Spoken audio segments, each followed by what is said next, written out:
Many Americans of Hispanic origin are pleased by these forms of public recognition, highlighting the Spanish dimensions of this great land's history and the rich diversity of the U.S. identity from its very beginning.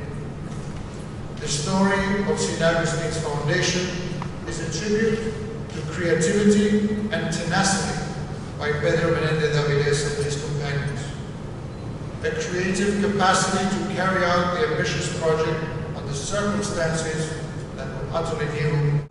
I would like to close here by once again thanking Senator Tim Kaine for his initiative to hold this 20th United States-Spain Council Forum here in the city of St. Augustine. The past can be a point of encounter because it gives us good reasons to promote a vision of the future, like the one we have ahead for our two great nations. So let's work for it all together. Thank you very much.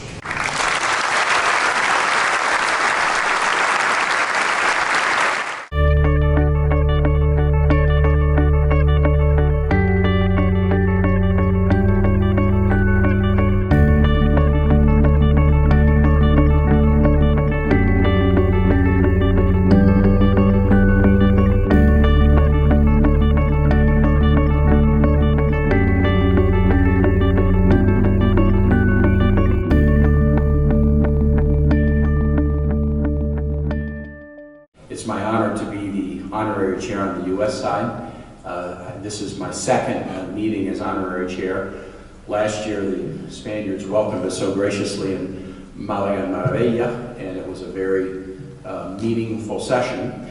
But this year, we feel really, really good to be here in San Agustin because there's so many topics to discuss. The number of asuntos keeps growing every year, but also to be here in this wonderful moment, Mes de la Herencia Hispana, Hispanic Heritage Month, and in the 450th anniversary in San Agustin. Action that the visit of the King and Queen was a real success. I was with them Tuesday in Washington as they began the visit Tuesday morning by going into Virginia, thank goodness, to Mount Vernon to visit George Washington's home. They had I think a very productive meeting at the White House. We had a session at the Senate Foreign Relations Committee Tuesday afternoon. They had events at the Wilson Center and at Georgetown Wednesday, Miami Thursday, and then yesterday here in San Agustin. Jorge Rivera with FirstCoast.tv.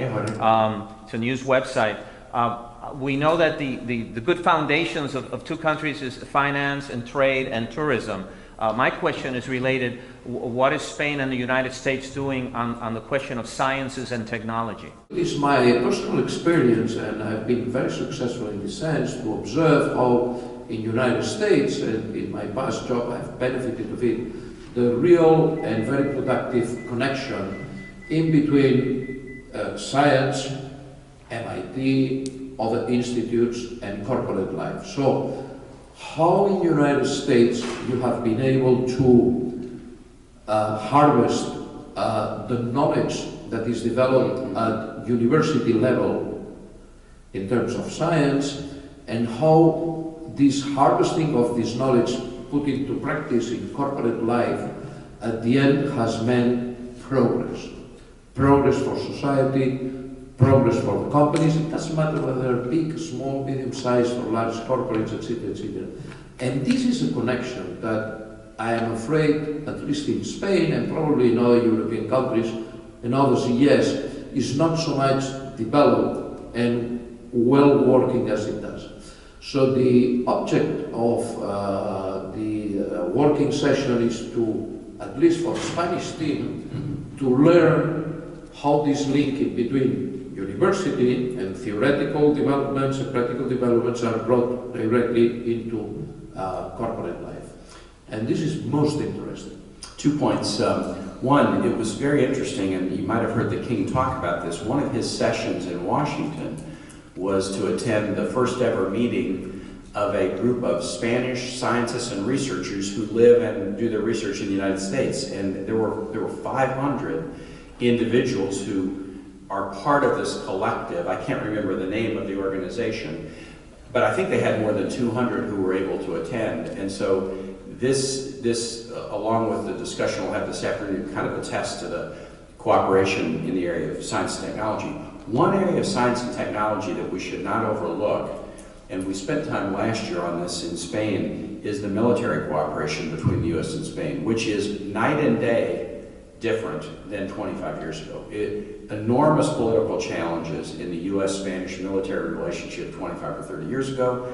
Efforts in Spain, very popular, maybe removed from NATO, and there's all kinds of difficult issues. But the relationship has grown very close. The U.S. Has a presence at the Spanish naval base in Rota. And the U.S. has at a Spanish air base, a marine presence in Morón, Spain.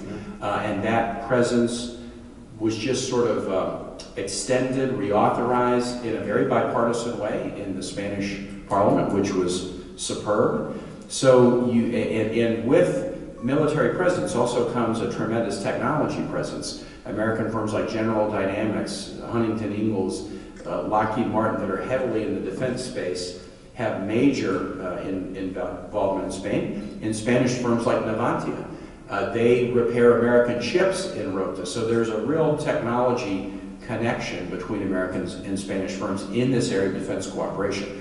As you mentioned earlier today, or maybe it was yesterday, our intelligence sharing operations are very strong. There's a technology component to that. So I think that is a fertile field for technological innovation and cooperation between our two nations that's really grown very, very strong in the last, really in the last decade. Muchas gracias. Yeah, gracias.